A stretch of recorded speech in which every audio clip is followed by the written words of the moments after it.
We're not still talking like this.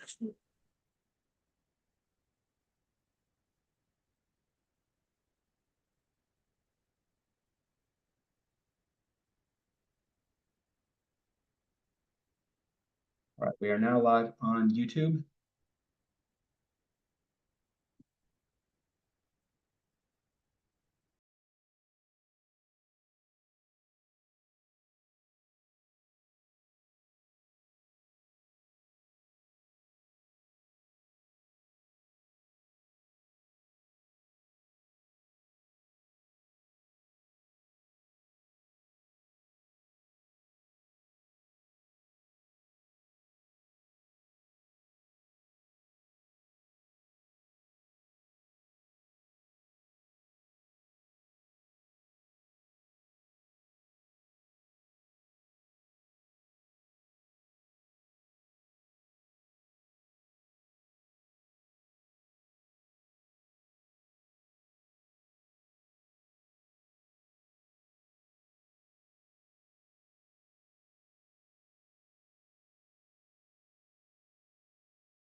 Brenda, did you see the link I just put in the chat? Yes, I am going to the chat right now to copy and paste it because I copied it from YouTube itself, but it's looking like it's not working. So I'm going to stop this live stream and paste and start the live stream. And then I'm going to go to the page to see if it's actually working. Okay, it's not.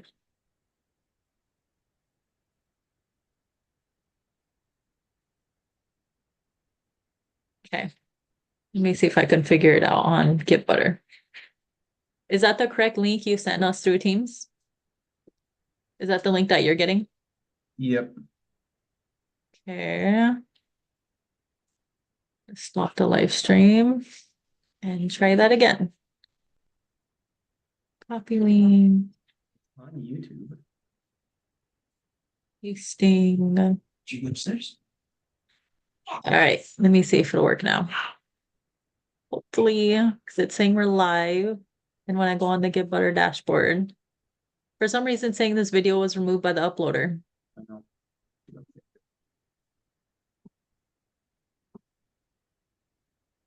I'm gonna try to copy and paste it directly from the URL um for on YouTube and see if that works. Because that link you sent me is not working.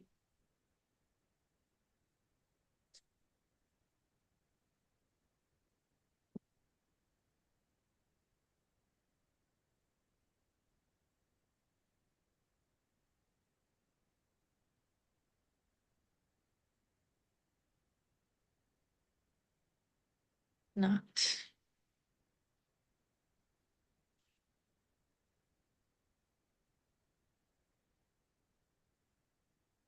Oh, there you go. It's working now. Oh, never mind. It turned off.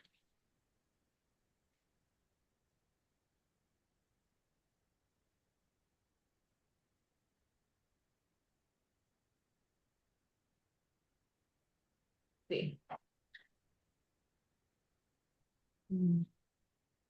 We're all good, Jillian.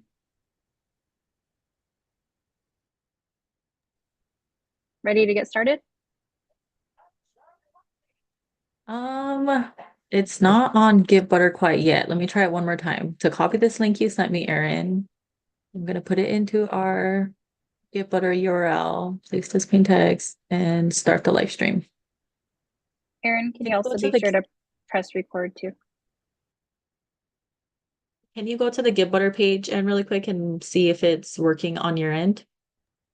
It should be. Yes, it is working on mine. Okay, Yep, it's working on my end now too. All right, T. Good to go. All right, everyone, welcome. I'm Betu Washte, Madakiapi, Tahilapi, Maniwi, Amachiapi. Good afternoon, everyone. My name is Jillian Wan. I am the Director of Storytelling at Sicangu Co. We are now recording. I just wanted to start this online event off with much gratitude and thanking each and every one of you for joining us today, where you'll get to hear from our directors who are hard at work in the community. And I will say that there is so much amazing work being done here. So it's going to be a little difficult to share the impact of our ecosystem within just 1 hour of time, but I hope you can let this serve as an opportunity for us to elaborate a little bit on our ecosystem and continue this relationship that we cherish with each of you here today. Thank you. Thank you again for joining. If you have any questions throughout this presentation, you can put your comment and question in the chat. If we are unable to answer your question through the live session, you can definitely expect a follow-up from Brandy.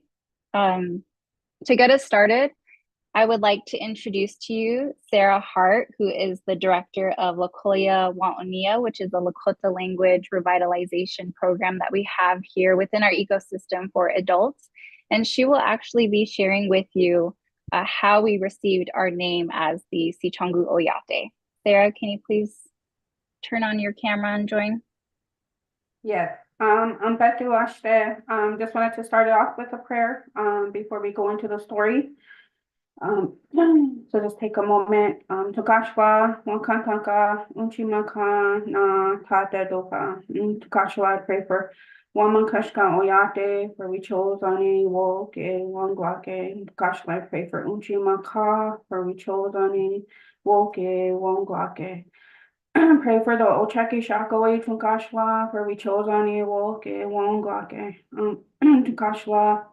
I'd like to pray for Sicangu Ko, Tuahe, for we chose Ani, Woke, Wongwake, Wopila, Midakyase.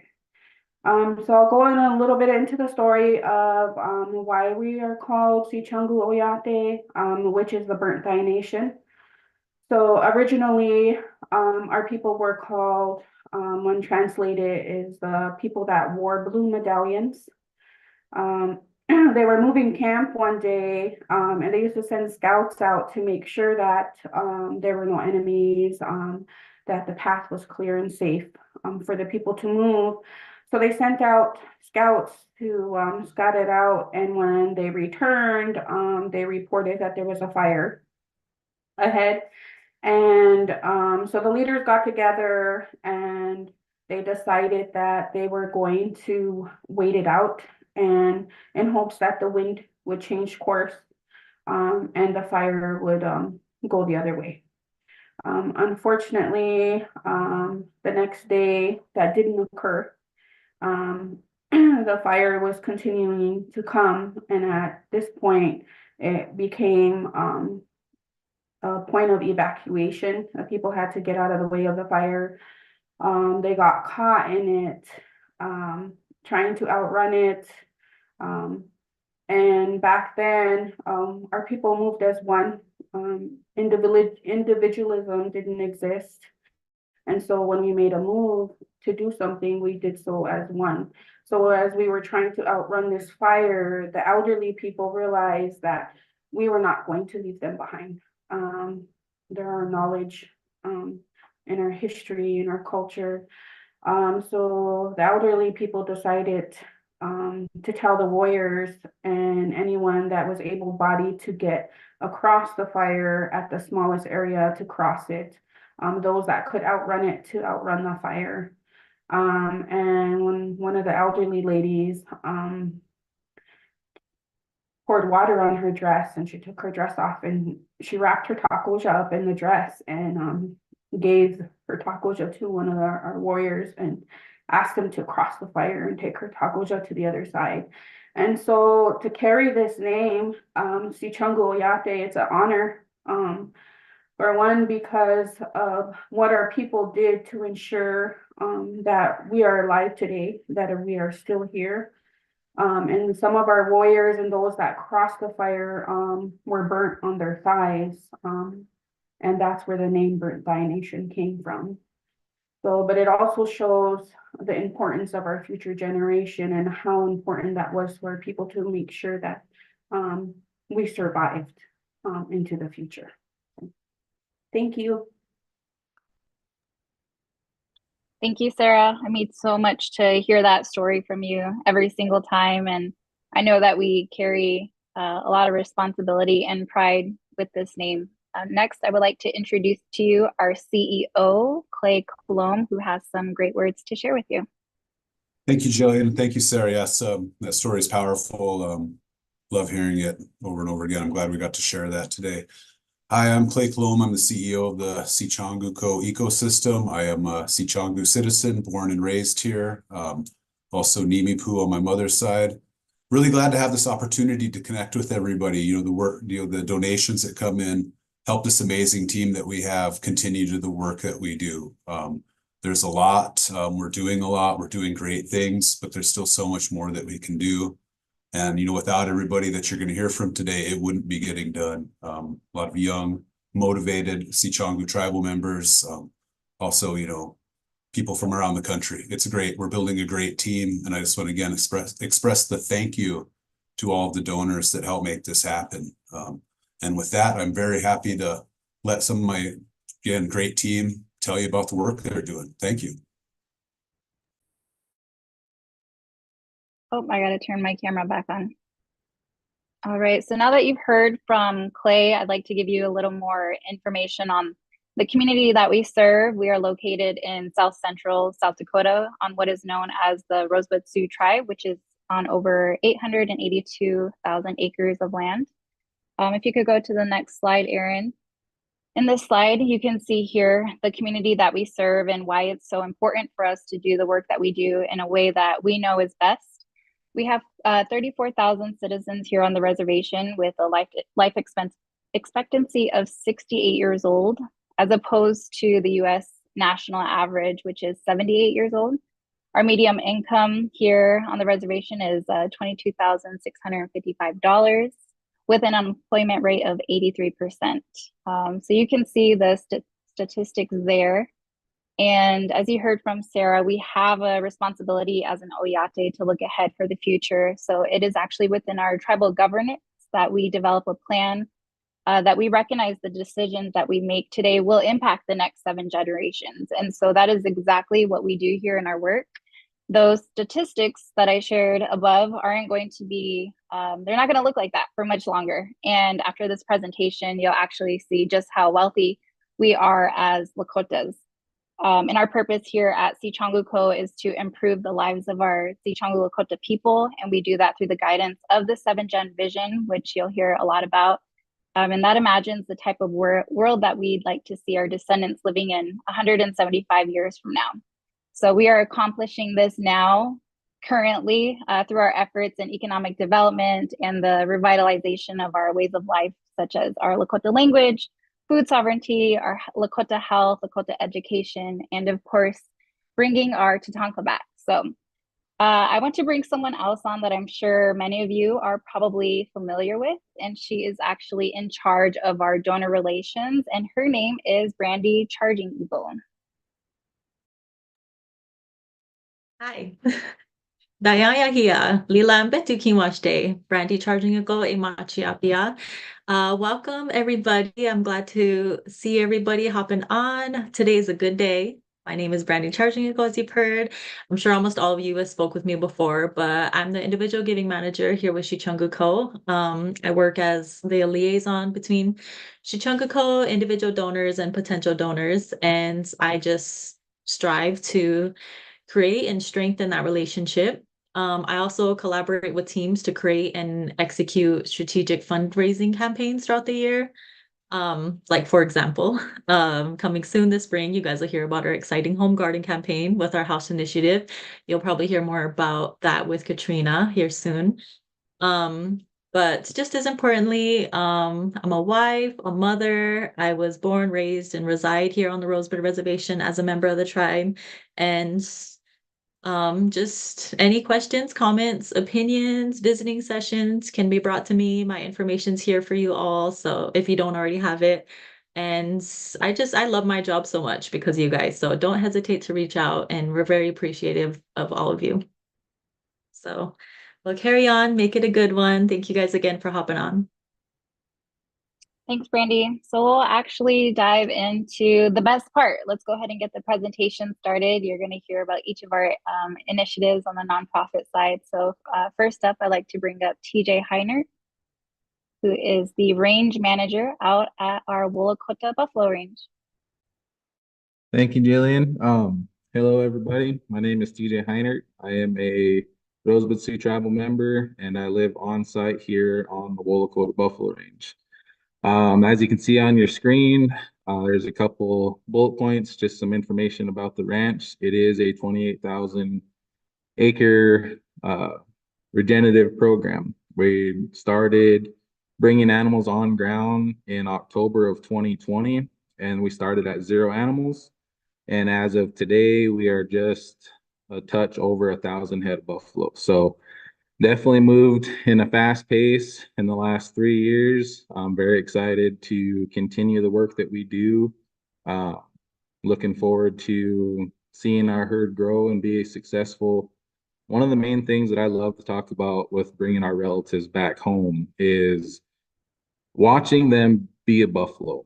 And that sounds simple, it sounds silly, but watching them do what they do on a daily basis, it loops back to what we were taught growing up in our culture.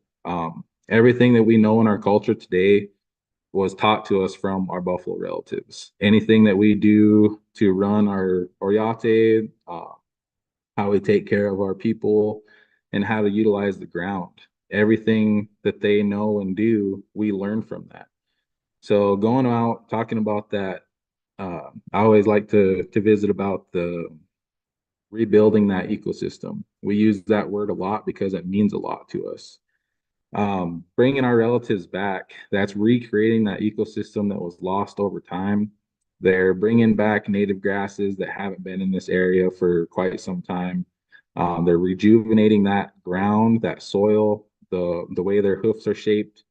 They actually implement that grass seed back into the land. They aerate the land, and then as they graze throughout the property, they're actually fertilizing as they go and as they move along in their grazing patterns. So bringing that back into play, that brings back in our medicinal medicines, our cultural teachings, everything that we see fit that we incorporate out here on the ranch. So that has a lot of community development, youth development, community harvest for our food sovereignty initiative program that helps get that meat back into our cultural diet, into our people's diet. And that's going to help kind of save us over time. Definitely looking forward to more infrastructure and keeping things on the fast pace to get things accomplished out here is definitely a huge step in the right direction. So I'm definitely grateful to be here today and talk about what we do as a whole and looking forward to everything in the future that this ranch has to bring to the table. So definitely grateful for each and every one of you. Thank you for joining today. I always like to kind of end with talking about, sorry about that, I'm forgetting where I was at. So what I always like to tell people when they do come out is when our buffalo are strong and healthy, we become strong and healthy as a people. And that really touches strong with me because I see what these animals do on a daily basis. I pretty much see each and every one of them and just seeing the impact that they have in a cultural standpoint is amazing. They have a lot of connection with the youth. When they come out for harvest, they definitely are intrigued. They're very involved and they ask a lot of great questions. So I'm looking forward to do a lot more youth development here in the near future. We're going to start doing a lot more camps and on-site visits and stuff like that. So definitely looking forward to that as well. I just want to say thank you again, and I appreciate all the time that we spend together. So thank you guys. Beautiful, TJ. Thank you so much. Woolakota really is truly the heart of all that we do. The Tatanka are the reason we are still here today. So really appreciate the work that TJ and his team does out at Woolakota. Early on, you're going to see the interconnectedness of all of our work. So with that being said, I'd like to bring on Matt Wilson, who is the director of our Food Sovereignty Initiative.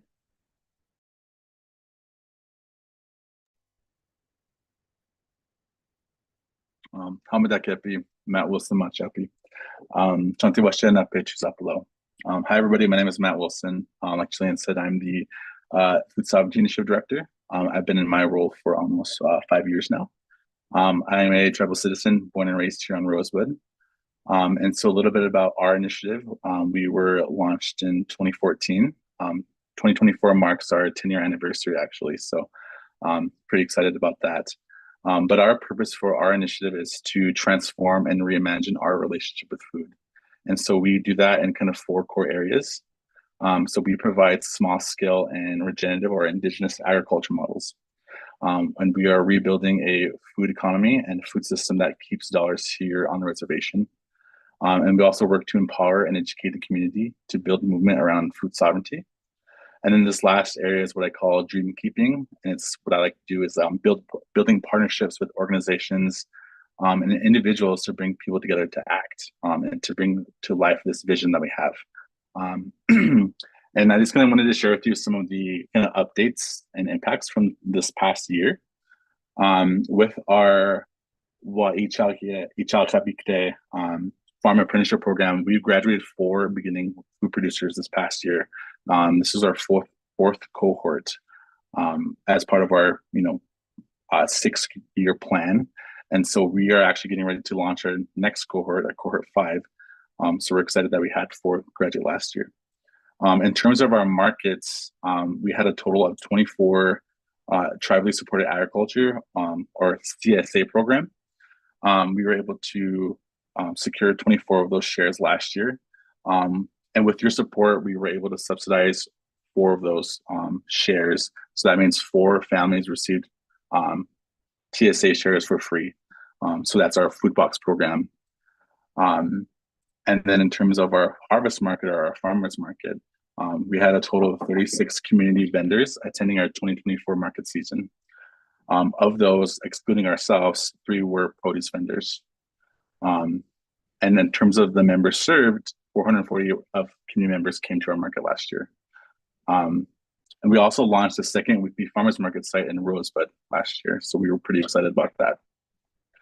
In terms of our team development, our team has grown to a staff of 8 Sicangu citizens working for our initiative.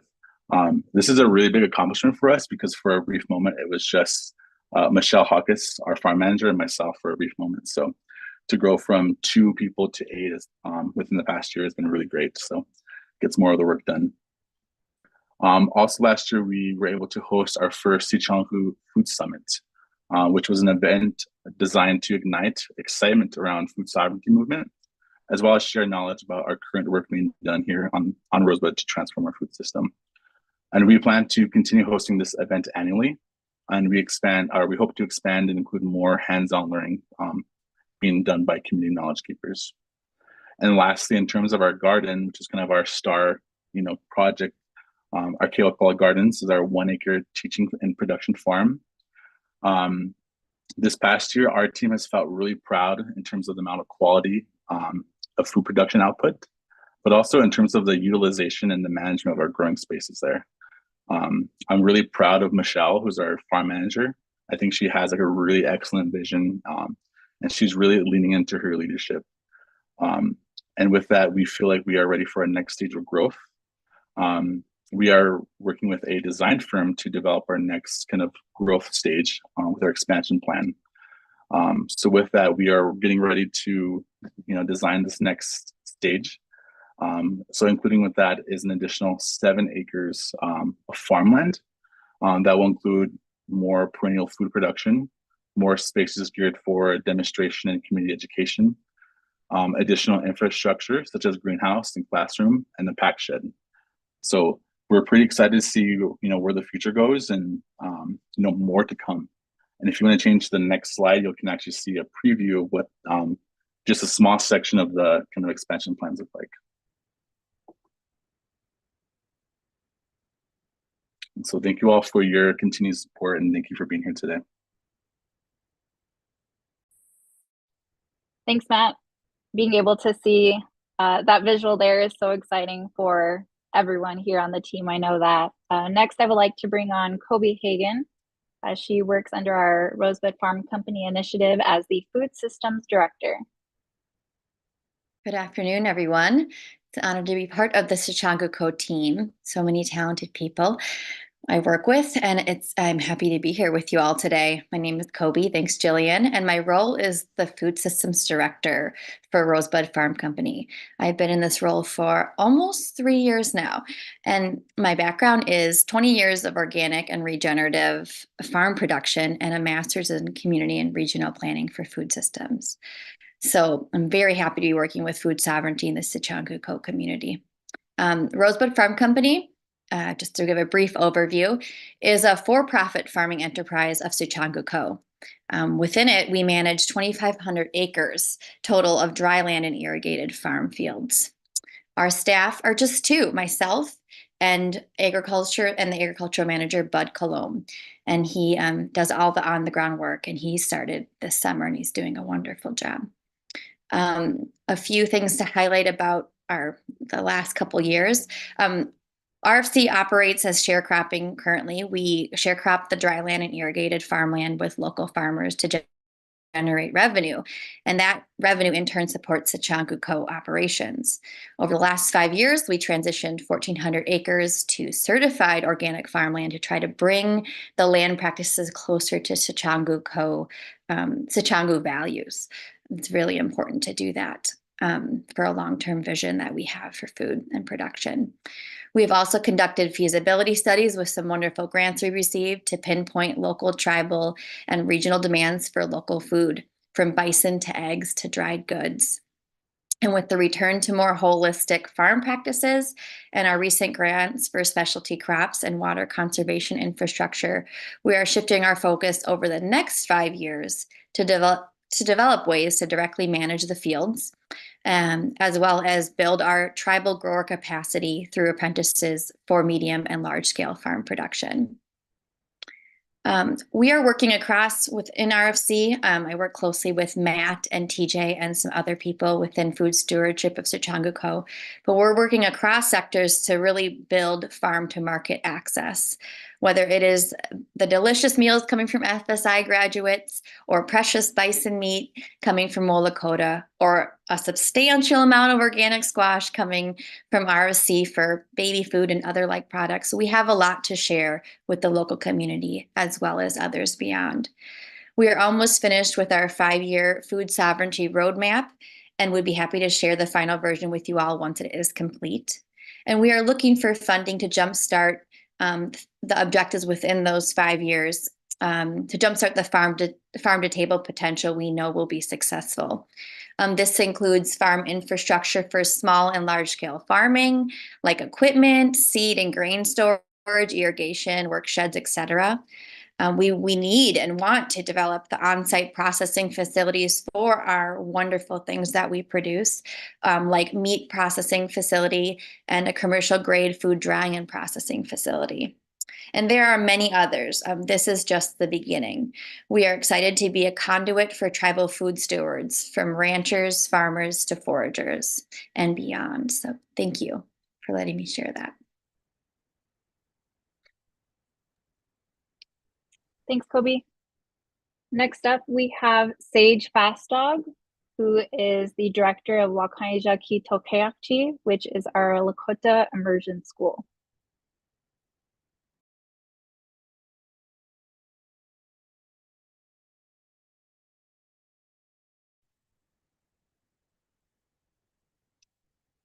Now, Amikake api tuji foka shikaliza macha palona. Ate washken nape choose papalo. My name is Sage Fastdog, and I greet everyone with a good heart. Today I want to talk about education, and also I'm the education director for the Sicangu CDC.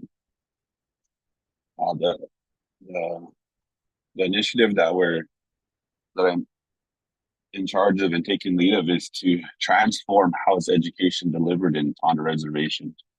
And through your efforts and helping us do that, you've allowed me to be in a space to take lead in a direction that not everybody has a chance to do that, largely because South Dakota does not have charter school legislation. So if I'm not able to do what I'm able to do with an existing system that works. So with support, we're in year 4 of our school, and at our school, our large focus is preparing our kids to be academically prepared, to be holistically well, to be secure in their identity, and also to be fluent in their language. Our goal is to have a K-5 elementary program. Each year we enter one class at a time. We're taking our time in doing it so that when we're fully established, we have a sound elementary program that is able to help our kids be prepared with those 4 pillars. The other thing is that we're also breaking through a wall that was put up since the time whenever reservations were started, in that community members should be allowed to take lead in how schools should be delivered, the type of education that should be delivered. So we're also recognized as a community-based school, and that means that community members, when you go into our school, our curriculum will reflect the community that our children are from. Also, the language they speak will be reflected in that too. We believe that is how our kids will move forward to be contributors to our economy, but also to remember where our first economy came from, and to understand where they come from. So that in that way, as they're leading in the direction towards the future, they'll always have a strong heart. They'll always be strong-minded to be able to take on anything. But first, we must build from where we started and be very mindful of how we prepare our kids for the future. So that is what kinds of people in the Western education, they call it student-centered. But that is the model that we have always had as Lakota, is to always have our children first, thinking in the future, which ties into the story that Sarah has shared in the beginning of our presentation. So again, I want to thank you for the contributions to allow us to take our initiative, to allow people like myself to take initiative in our own community, to take leadership back, take our space back in our communities to own education. So, thank you. Great, thank you, Sage. Next up, you're going to hear from Sarah Hart once again, who's the director of Lokoya Waonia. Midakiapi, Sarah Hart Imachiapi. I am the program manager for Lokoya Waonia. Just to give you a little bit background on the program, Lokoya Waonia is a paid 3-year program initiated in 2021, providing salary positions with benefits for 7 tribal members to learn the Lakota language. The program centered on developing conversationally fluency in Lakota and reinforcing Lakota lifeways. Also included is a dedicated fluent Lakota educator. Collaboration with local entities such as school districts, tribal programs, and internships facilitates Lakota language courses and cultural teachings. Learners actively contribute to the building of the curriculum and have contracts for teaching the Lakota language to our children and community, which is part of the workforce readiness program. The assessment methodology follows American Council on the Teaching of Foreign Languages standards, incorporating oral proficiency interviews conducted by the fluent Lakota educator. The program has secured an initial small grant for operating costs and is actively seeking financial sustainability. The Lokoya Waonia program goes beyond language initiatives with a focus on creating children's books in Lakota, organizing a summer immersion camp for teenagers. The aim of the immersion camp is to offer direction and grounding for teenagers in their identity as Lakota tribal members. Situated in one of the most poorest counties in the state, the program addresses a common sentiment among the youth who express a lack of activities and availability to to them. The summer immersion camp serves as a vital initiative to fill this void by providing meaningful engagement for teenagers through cultural activities, language learning, and community building. The camp not only reinforces Lakota language skills, but also strengthens cultural connections. This holistic approach not only addresses the linguistic aspect, but also contributes to the overall well-being and sense of identity among the youth, fostering a positive impact within the community. The Lokolia Wainia program has transformative impact on our youngest learner, Natalie Bordeaux, who initially joined with little knowledge of her identity and career goals. Through the program, Natalie has found a grounding in her identity as a Lakota a woman. Not only has she become proficient in Lakota language, but she has also taken on contracts to teach the language to both adults and children within the community. Furthermore, Natalie's journey with Lokolia Wa'onia has inspired her to pursue her higher education. She has recently enrolled in college with a major in education. This success story exemplifies the program's ability not only to revive the Lakota language, but to also empower individuals like Natalie in their personal and professional development. And Lokolia Wa'onia, when translated, basically is breathing life back into the language. So I just wanted to, in closing, take the time to thank all of you for your partnership and becoming a good relative and making all these initiatives in our ecosystem possible, and making a space where I love to come to work. I have space where it's okay to be Lakota, even in the workspace. So thank you for your time. Pilamaya. Thanks, Sarah. Next up, bring on Katrina Fuller, who is the director of our Sicangu Health Initiative.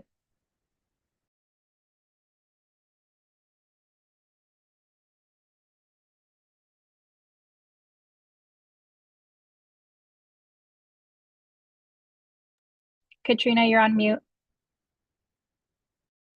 Hi, everyone. Okay. My name is Katrina, and I am the director of SHI. Our team is made of Frankie Young, Ashlyn Plooster, our Vista Jessica Dillon, and our two current Sinte Gleska University business interns, Madonna Sitting Bear and Emily Barnett. The Sicangu Health Initiative started in April of 2020. My long-term vision for our Sicangu Oyate has always been to see us live and become a blue zone where we have longer lives, longer healthy lives. And here on Rosebud, we have all the pieces to create a blue zone. They just need to be brought together. Our purpose under the Sicangu Health Initiative is to support families in building Wichozani, good health, and Wodakuye, supportive relationships, and becoming a good relative through hands-on support. Over the last 3 years, we have worked in many areas through the pandemic, and through constant community input, we are now focused on 4 key areas. Our weekly after-school program, where we are now in our 2nd year and support over 27 students per week. I hope to one day expand this into a second site. Our 2 6-month family and adult wellness coaching produce voucher programs, where we are now in the 3rd year and will have served over 75 adults and their families by the end of 2024. Over the next few years, I hope to create more local resources for our participants that supports their food and recipe access, adding buffalo meat to our vouchers, indigenous meal kits, and adding more experiential services for our participants. Next, we have our home garden project and our newest wild foods and medicines harvesting project. We also provide youth internship opportunities and support tribally led community events and our community buffalo harvest. Through our community members, we have been able to grow in ways I have never imagined. And when we started our home garden project, we had supported one community member with her garden that had it destroyed and tools stolen a couple years before. Through our support, she was able to start her garden, receive new tools, seeds, and starter plants. Last year, when we didn't know where we were going to get our starter plants for 65 families, she was one of the 4 community members who stepped up to help grow them. She gardens every year now and has even added on chickens. We are in the 4th season of our home garden project and will have served over 200 families and children and elders after 2024. Over the next few years, I hope to find a sustainable source of compost for our traditional gardens because of the poor soil health in our area, supporting more elders and pathways for young children in gardening. Thank you so much for your ongoing support. We could not have done all of this over the last 4 years without our community members, our partners, donors, and the supportive relationships we've built over this time. So Pilama Yaye, and thank you. Amazing job, Katrina. Thank you. Next up, we would like to bring on Brittany Heisley, who is the director of Tatanka Funds, which is our CDFI. Uli Hasty, Nigan, Brittany Davadoa. Hello all, welcome. My name is Brittany Heisley. I just want to thank you all for being here with us today. As they mentioned, I am the executive director of Tatanka Funds. We are the emerging community development service financial institution. As a financial institution, it is our goal to provide services that encourage self-sufficiency and to promote economic development and wealth building. At Tatanka Funds, we offer specialized training and technical assistance to homeowners, entrepreneurs, small businesses, and individuals seeking credit building services. Our development services complement our lending products that we offer here on Rosebud, which are agricultural loans, small business loans, and consumer loans. Our bread and butter of our program is our financial education courses. That is financial literacy for families and young adults, home ownership education, and coaching, individual coaching for whether that be for personal, finance, business, agricultural, or home ownership. What I would like to highlight that we have done in the past year, about 2 years, and are trying to strengthen is our partnerships. For the past 2 years, we have been working with Santa Iglesia University as volunteer income tax assistants. We have found that there was a gap that a lot of our members needed help filing their tax income. And this is also a step for homeownership that is required. We have partnered with the tribe in their 100 Homes project. We are the leaders in their homeownership education service for the community. We are currently helping them develop down payment assistance program or utilizing the down payment assistance programs that we have with other partners. And we are also offering any technical assistance needed for the homeownership process. We are building our construction internship program, which is through South Dakota Native Homeownership Coalition.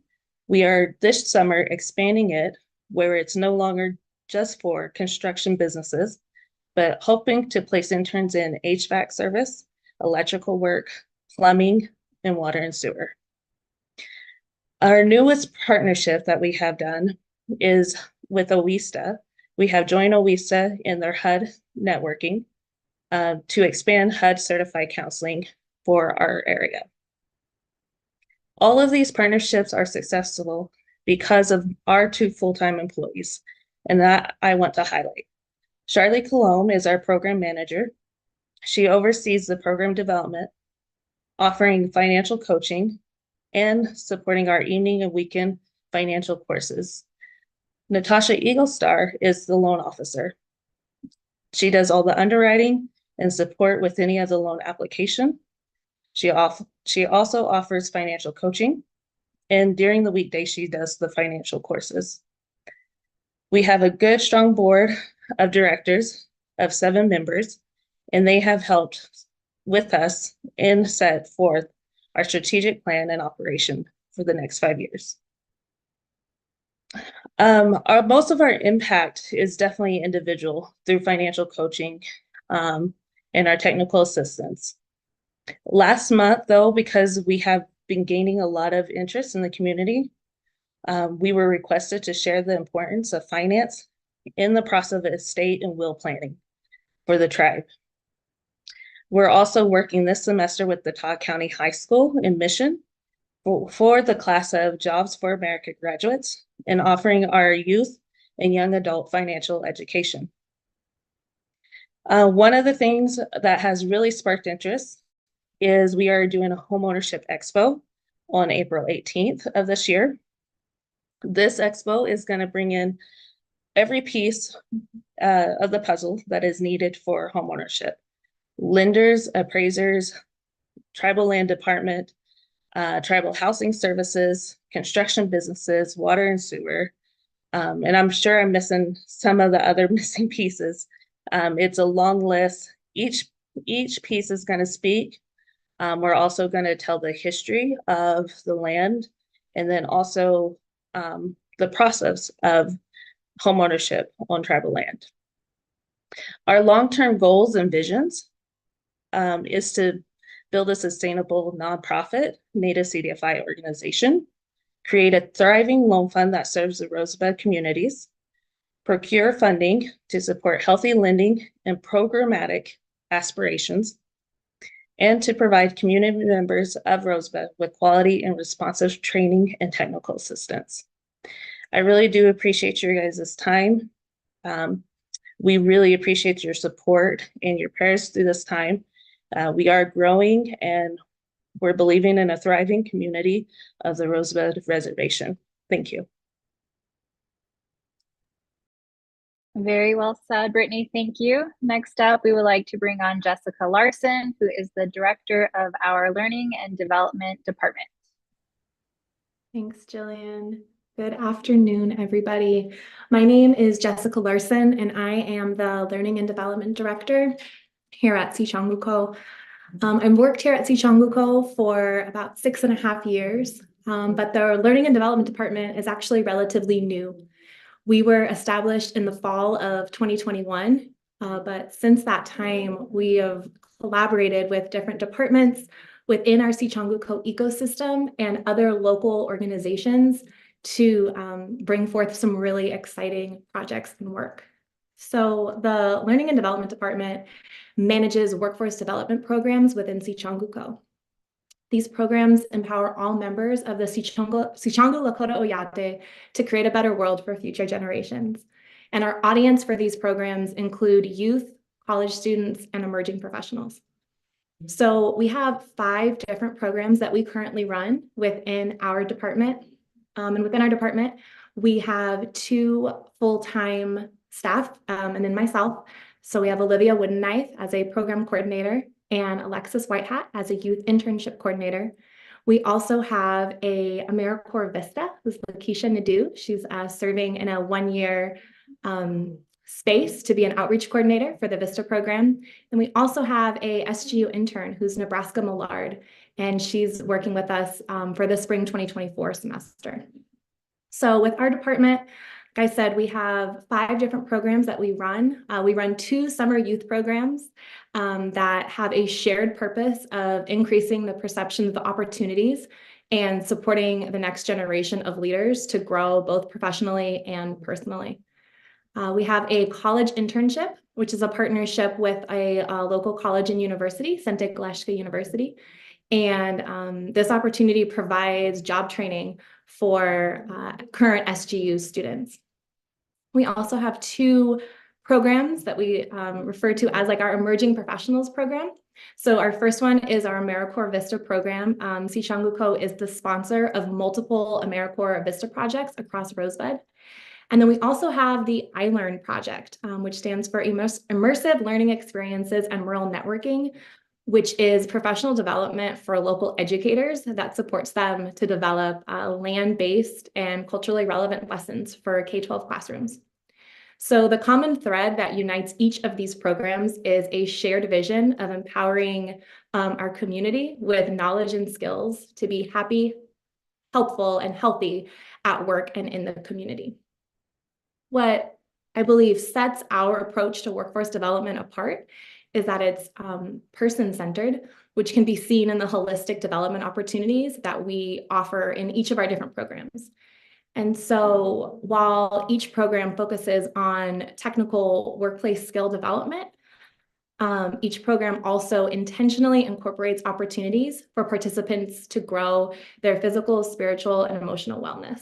And so some examples of how we include these different growth opportunities are we offer equine therapy for different program participants, and that's across our summer programming and our college internships, as well as our VISTA program. We have social emotional intelligent workshops where we teach just the concept of social emotional intelligence and then like specific skills that people can incorporate in their daily lives. And we've also done, we partnered with a local community member to do family tree workshops in some of our summer programming as well. And so in this last year, in 2023, our 7-Gen internship, which is a partnership with Sicangu Nation Employment and Training Program, or SNETP, we received the Outstanding Employer Award for our 7-Gen internship, which is one of our summer programs, at the National Indian and Native American Employment and Training Conference, or NINATEC.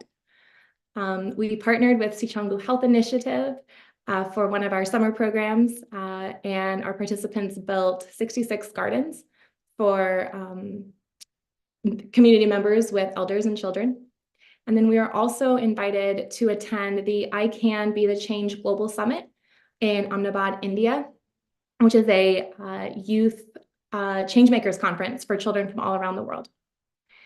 And so when I think about the vision of this work, like a medium-term vision in the next 3 to 5 years, what I see is both of our summer programs are internationally recognized as premier youth development opportunities. And alumni of our programs have regular opportunities to participate in national and international opportunities, as well as local and regional.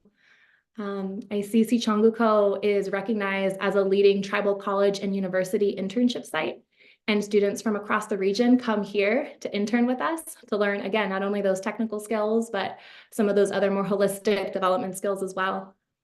Our Sicangu apprenticeship program is launched that focuses on specific sectors of construction, ag, and education. And we have 15 graduates who have completed this program. Our emerging professionals cohort is launched in partnership with SNETP, and this program empowers community members with high impact skills that are transferable to any career path. And we have graduated our first cohort of participants through that program.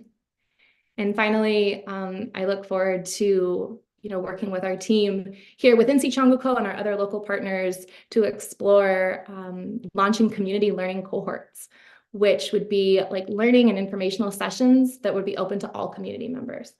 And so again, those 5 things are some of the things that I think about when I think about the medium-term impact or vision of this work. And so again, thank you all for joining us today, and thank you for your support. Amazing, Jessica. Thank you so much. Next up, I would like to bring on Michael Prate, also known as Mike. He is the director of our Community Development Corporation, which encompasses all of our nonprofit initiatives. I wore my button-up shirt today, so I can go by Michael. Good to see everybody. My name's Mike Prate. I am the managing director for Sicangu CDC, where I support the food sovereignty, health, and education initiatives that you got to hear about earlier. But another aspect of the work I do and what I'm here talking about today is the Keawakapala Woi Chagyapi, which is the Turtle Creek green or regenerative development. This is a project that was the first project I was introduced to when I was hired in 2015. And it is set in a 590-acre tract of land just immediately west of Mission, South Dakota, on tribal trust land. And the idea behind the project was tribal leadership back in 2012 gave the authority and the control of that land and the directive to our company to really go and do something amazing, something that was going to benefit the entire Sicangu Kota'ayate economically and also culturally and from a community perspective to do something that would change the direction and bring about a positive future now and generations from now for the entire community. Where we're at with this project, it's been a long and winding road, but we have picked up a ton of momentum in the last 10 years. And in the last two specifically, we really are building a good pace for work happening out on the Keawakapala site.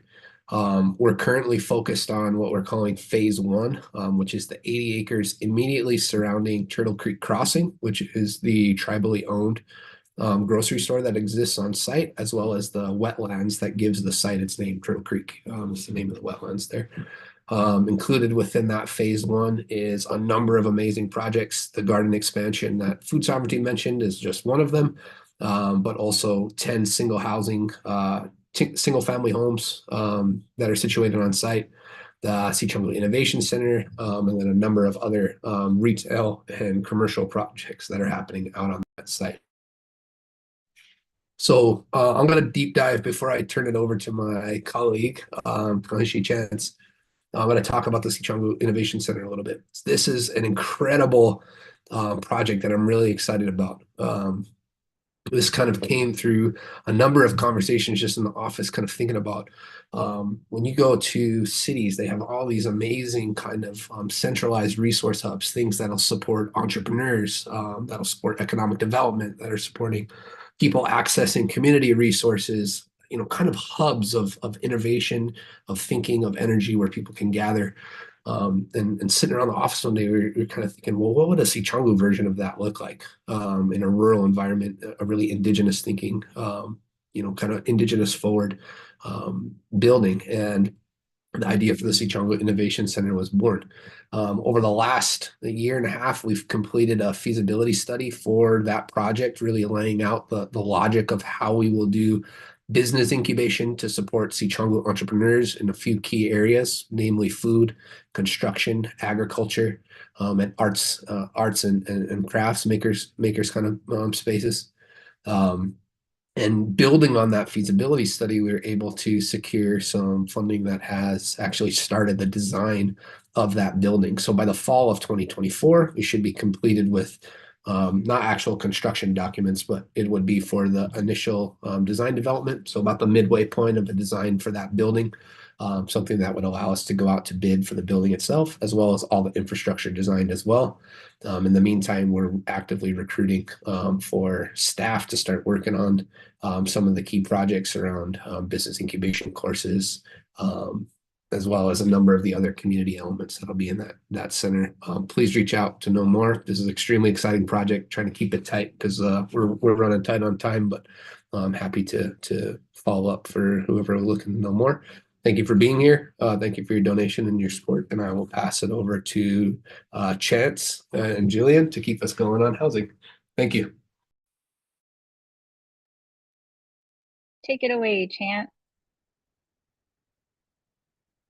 Good afternoon, everybody. My name is Chance Renville.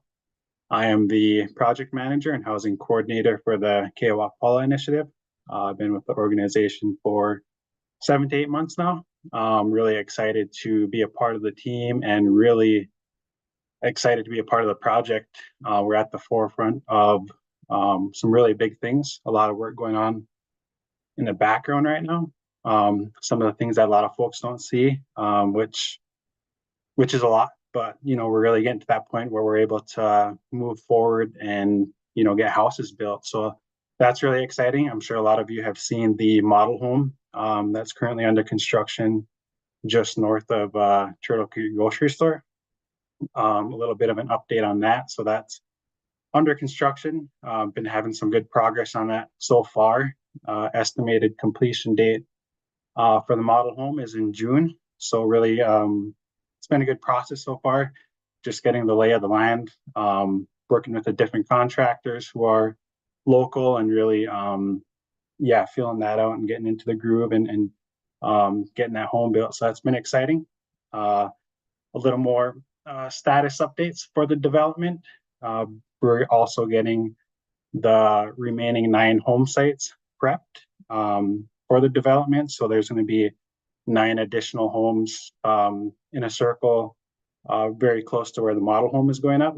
So we're getting those prepped right now. So once we get to the point where we have some home buyers on board, we can just move right into construction and really keep moving along smoothly. So that's in the works right now. We're also actively recruiting home buyers through previous engagements and some of the other events that we've put on. We've identified 60 plus interested individuals, which is very exciting. And I think it really speaks to the need for homes. You know, we look across the reservation, not only Rosebud, but Ocheti Shakoi, and it's just a shortage across the board. So that's interested individuals are really speaking to that need.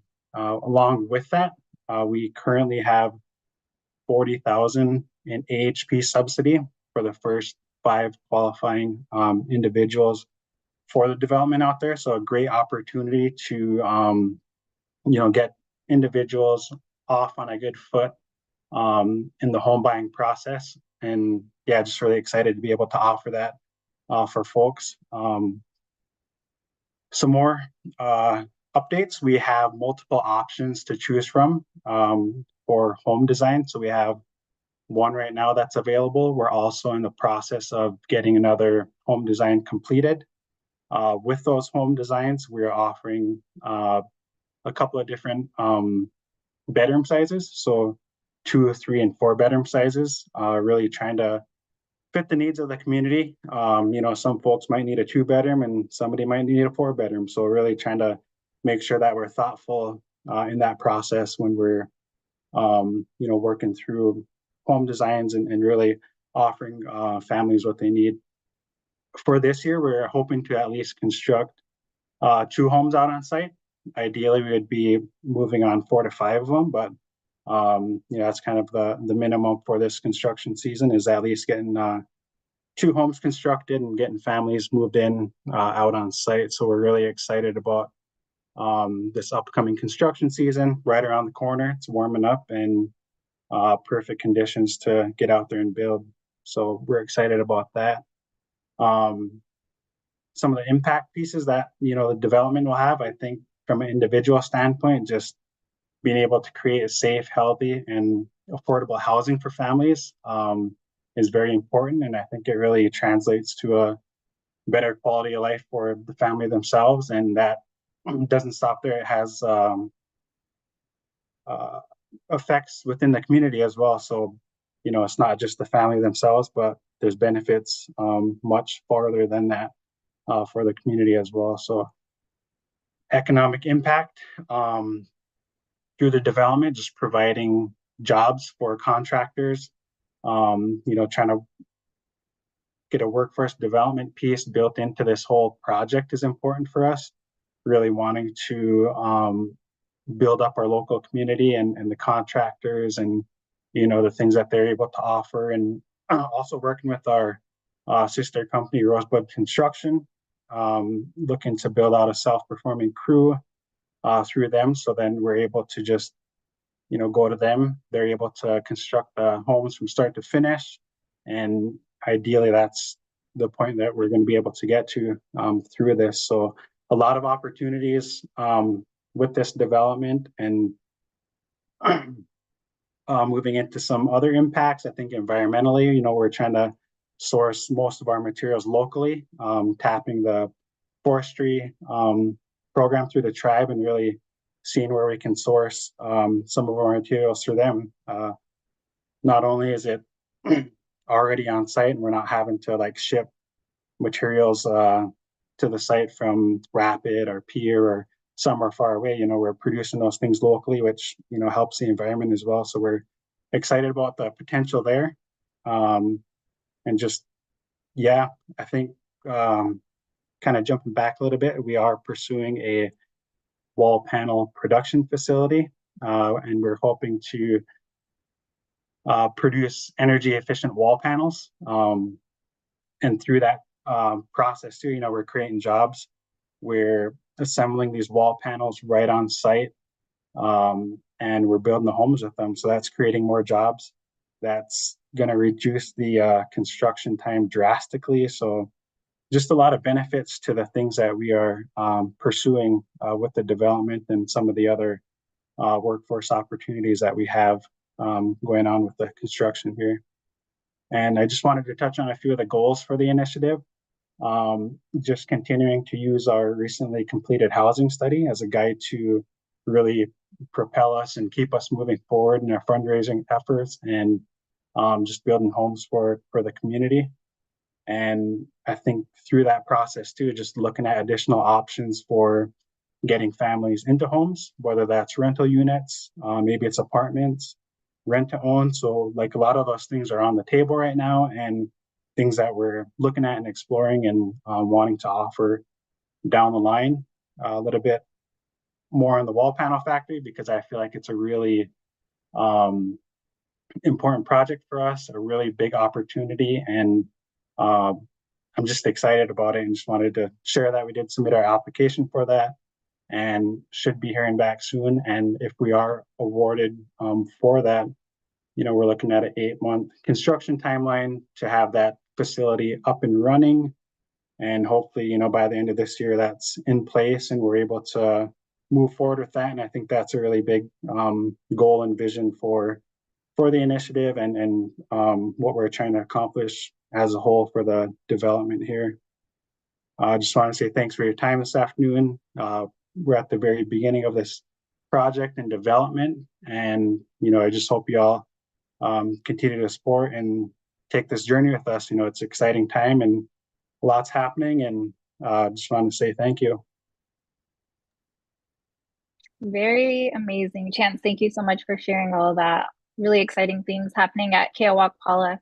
Last up, I would like to bring back Clay to the conversation.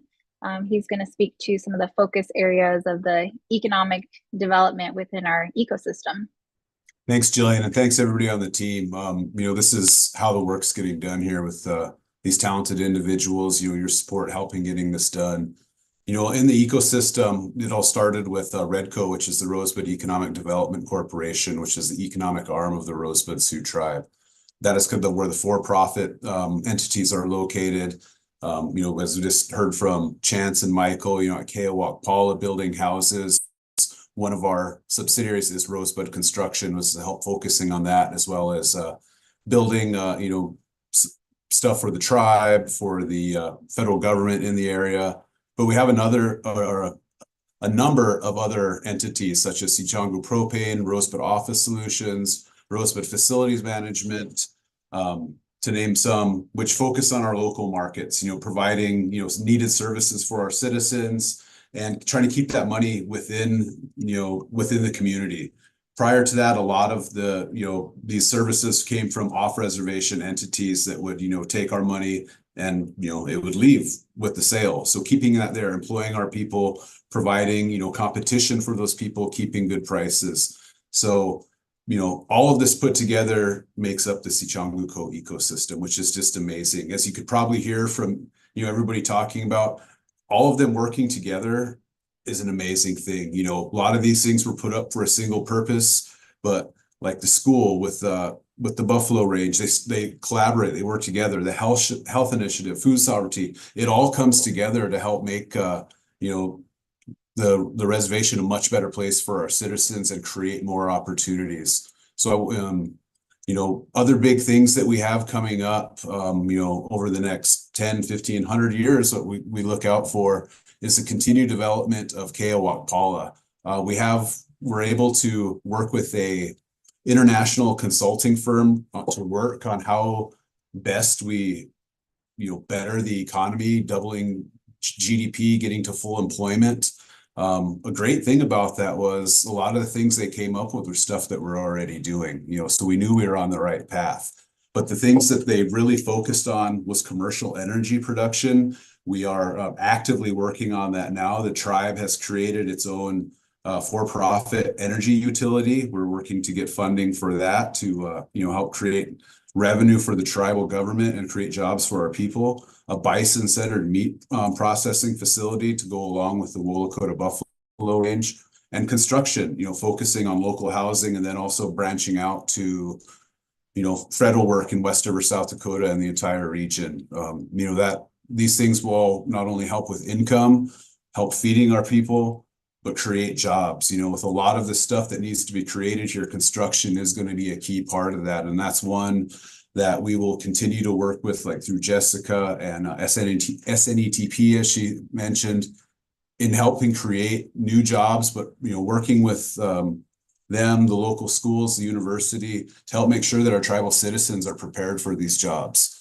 With construction, I think that can go into people creating their own businesses, such as plumbing, electrical, whatnot, that what we want to see. So there's a lot of great things going on here. Can't do it without the team. I'm so glad they had the chance to present to you, show what they're doing, and almost keep it under an hour. It's quite impressive with all that we have going on. So again, thank you so much for your support. It is so needed and so welcome. Again, thank you to everybody. Thank you, Clay. All right, everyone. So lastly, we wanted to finish up with a very powerful video. I think this will give you some insight and some great visuals as to what our community looks like. So I'm really excited for you to see this here.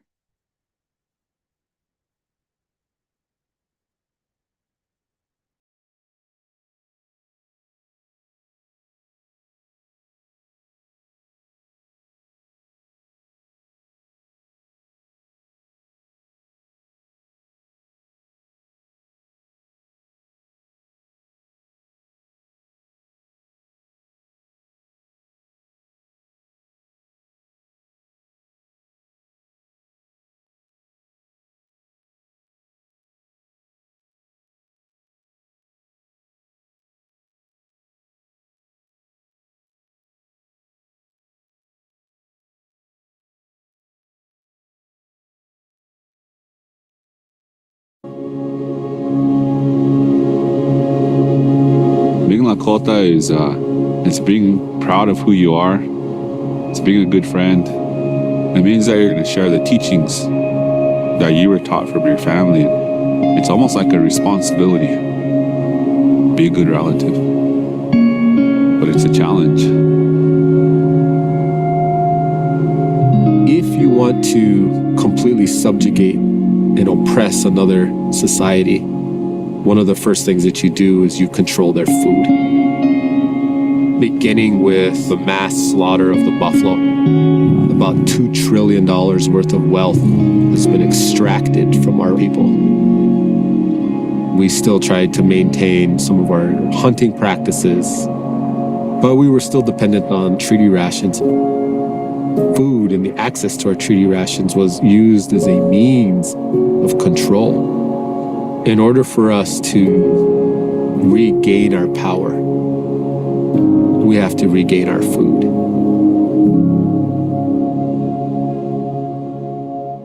The current state of the food system here is that there are really only 3 main grocery stores here on the reservation. The community members there have to make round trips of 20 to 40 miles just to get to a convenience store or a grocery store. The produce that you find isn't the best quality. People also live in multi-family households. They're more concerned with quantity versus quality. And so a lot of times people are having to get whatever they can on their budget. And unfortunately, what's cheapest right now is a lot of processed foods. Traditionally, Lakota people weren't known for being farmers. We were known for being hunters and gatherers. I would say that we are making farming a new tradition for us. So our 7-gen plan is how we see everything playing out in the next 7 generations. And how do we prepare for that? How does our food look? Where's it coming from? The concept of 7-gen is ancient, referring back to the genius of many indigenous populations, that they were always thinking about the future. 7-gen is one of those concepts that really have the potential to create the kind of environment, the thinking, and the hope that our communities need. Because we started with food first, it was really easy for us in terms of planning for the first generation, which is the next 30 years. The Sicangu Food Sovereign Initiative is meant to help our community members learn how to grow, produce, harvest, and prepare their own foods. We're working with some new entrepreneurs who are part of our Beginning Farmer and Rancher Development Program, who are really interested in starting their own business. Passing down this information has to start with our youth. So we're always really excited to get youth up in the garden area and teach them how to grow their own food, how to harvest it. The garden is a place for gathering and for teaching. We also have a geodesic, geothermal greenhouse. We were able to grow some of these exotic foods that, we would normally have to get shipped in from other countries and other parts of the United States. And so for us, this is just a way to reclaim some of that system that we aren't normally a part of. And what we're trying to do now also is adding the regenerative piece to it and making sure that we're not putting chemicals into the ground. We're always really trying to leave the land better than how we found it. Food is medicine.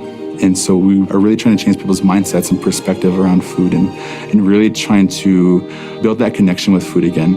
It's really supposed to feed your soul, your emotional health, your spiritual health. That concept is what we chose ani. So it's like all-encompassing health. Our vision to create a sustainable, regenerative, culturally appropriate food system for our people in the region by growing our own food, by embracing regenerative agricultural practices, by bringing buffalo back.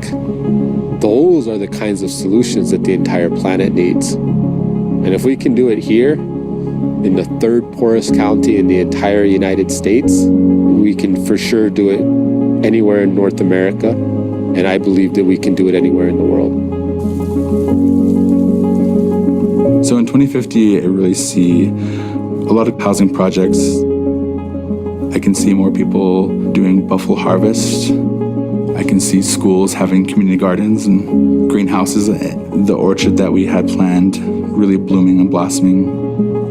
Grandkids working with their grandmothers and preparing a meal for the family. I would probably be cooking with indigenous ingredients. In the year 2050, I see my people being food sovereign, being happy, being healthy, being good relatives.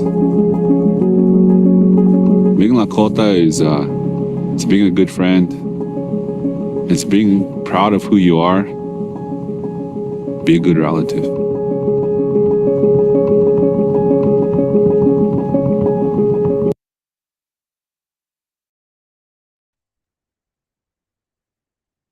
Well, everyone, this concludes our time together for today. I honestly wish that we had more time. But again, a big thank you from the entire Sicangu Code team for your support and your belief in our ecosystem. We hope that you leave today with a better understanding of our interconnectedness of our work. You can expect a follow-up from Brandy, who many of you already know. She's just an amazing colleague who's got the best personality. So I'm really glad that you all get to work closely with her. Also want to remind you that you can follow us on Facebook, Instagram, LinkedIn. We also have a weekly newsletter that goes out so you can get consistent updates. And again, thank you for spending your afternoon with us today. Doksha, okay, everyone. We'll see you.